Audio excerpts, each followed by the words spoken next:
I think I met Bob maybe around 1986, 87.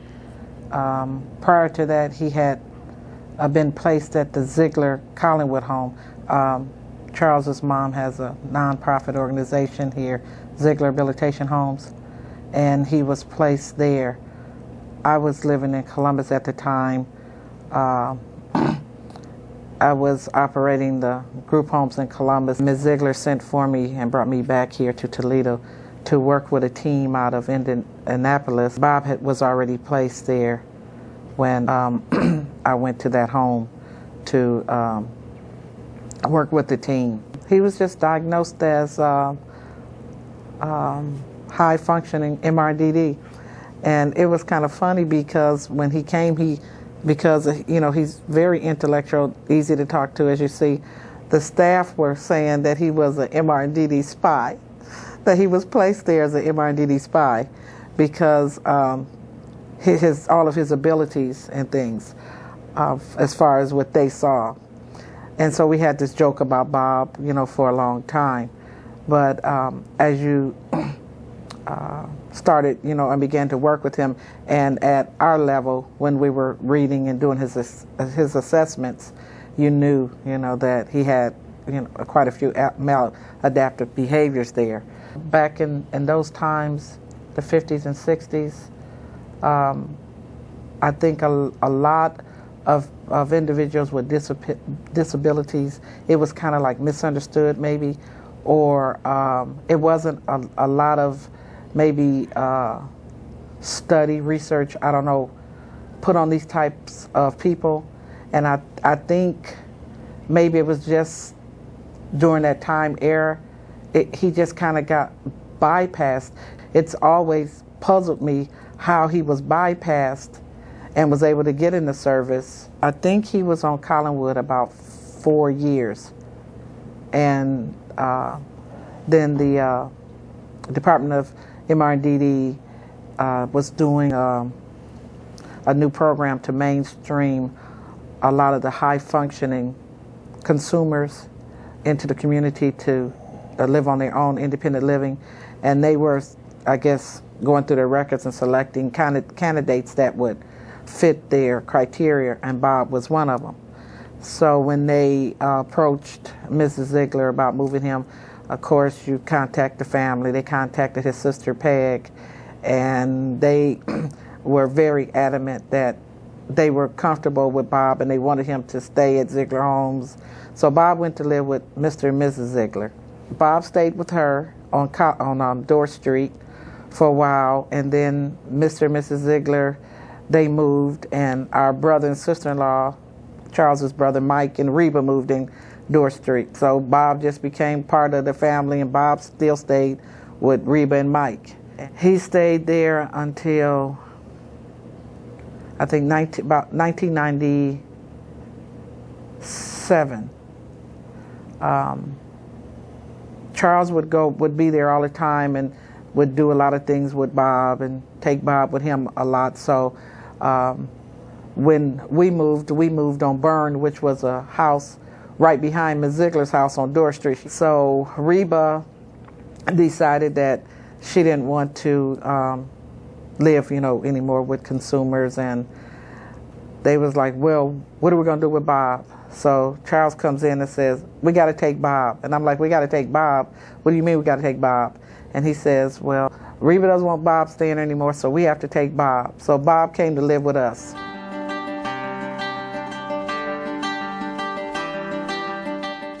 My aunt and them had homes in Columbus, Ohio. And my mom and dad decided to try it in the city of Toledo.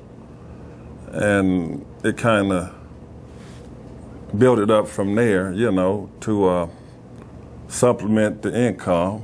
And then she was an evangelist too, so she cared about a lot of people. At that time, we were a little younger, but we didn't understand what she was doing. But she had taught us how to, there was no difference. Don't make a difference, and always respected them and give them a chance. So it kind of grew. To give a person a chance, you have to get real close to them.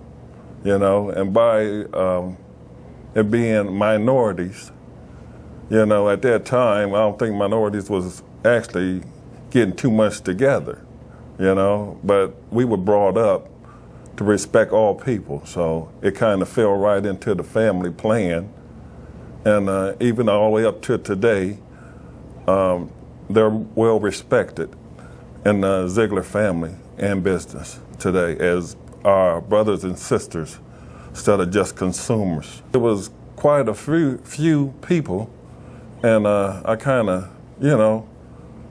I talked to them, interact, and he just happened to be one guy that I said, man, he's a pretty nice dude, and one word led to another, and it worked out pretty good because I always did want to do a one-on-one, for experience in that field, but it turned out to be more than that because I decided to treat them all as brothers and sisters. And after you treat them so long, then they become that. So it doesn't matter if it was Bob that came or whoever. They would all get the same personal treatment as my brothers and sisters. So actually, it's kind of hard to say when he did come, but the opportunity presented itself. And me and my wife decided that, hey, Bob's coming with us. And that was good enough. She enjoyed me saying that. First, she looked at me like, hey, but I said, no, it ain't what you think, let's check him out. We take Bob with us. We found that we made one of the best decisions in our lives for as treating a person like a person ought to be treated. I treat him like he's my brother. Therefore, I never disrespect him. And I always try to teach him anything in which he teaches me too. We kind of go back and forth with stuff and kind of build each other up. I can watch him in any situation. This man has no fear of anything. He's always under control. And you learn just that little bit, and then you watch and see how he handles stuff. Then you think about how you handle stuff. Then it kind of versatiles back and forth. You learn a little bit, he learned a little bit, because you're never too old to learn anything from anybody. Well, I asked somebody, keep them company. Yeah, it's just important to keep it, keep company, good company, right? And that Rosemary apartment, no, I didn't like it. I didn't like being alone.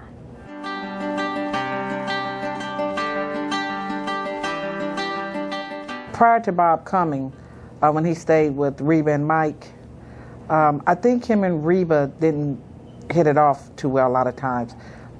She was a lot different than me, so Bob was doing a lot of negative things there.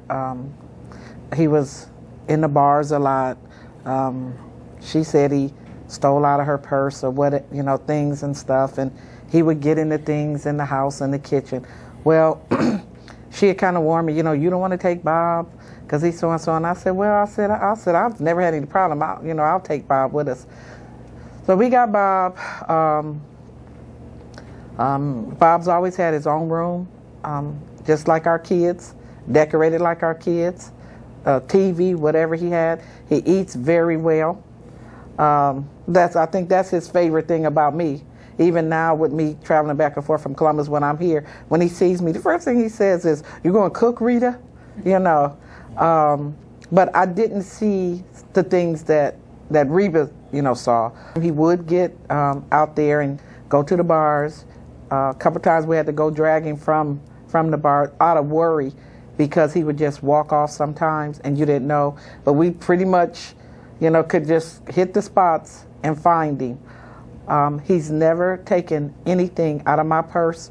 Bob will find a penny or a dime on the floor and bring it to you, quarter. And he'll say, "Rita, I found this on the floor." I'll say, "Well, Bob," I say, "I don't know whose it is, but since you found it, you're honest, you can have it, And he'll stick it on in his pocket. So a lot of things that she said, I never experienced. I worked with Bob a lot about his hygiene. He's pretty neat about his room. He has this issue about trash. I don't know if it's something that maybe might have started at home. Trash and dishes. I think it must be something that started maybe when he was a kid, because he would get, that's the only time I really seen him agitated, if you didn't let him wash the dishes. So my thing with Bob was, okay, Bob, you can wash the dishes, but I got to show you how to wash the dishes. Our dishes have to be clean. He's got this thing about trash.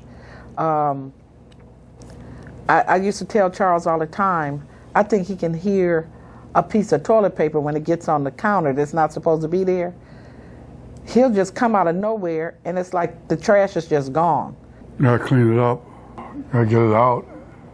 The flies are on it or something like that, you know. Don't look good, does it? No. Very neat, very clean I found him to be. He was just Bob, he just fit in. I have a daughter and 2 sons, and I have 4 granddaughters. The relationship with the kids is just the same as ours. They just looked at Bob as the family. My children are very comfortable being around people with disabilities. They've been around it ever since they were born. Even now in life, my boys are very, very kind and considerate to anybody, and more if they run across someone with a disability. My daughter is always taking somebody in, and if especially individuals that have some sort of disability. We go wherever we want to go. He goes Disney, baseball games, Hershey, Cedar Pennsylvania, Cedar Point. I mean, we at least try to get in maybe 2 or 3 trips a year when it's, you know, in summertime.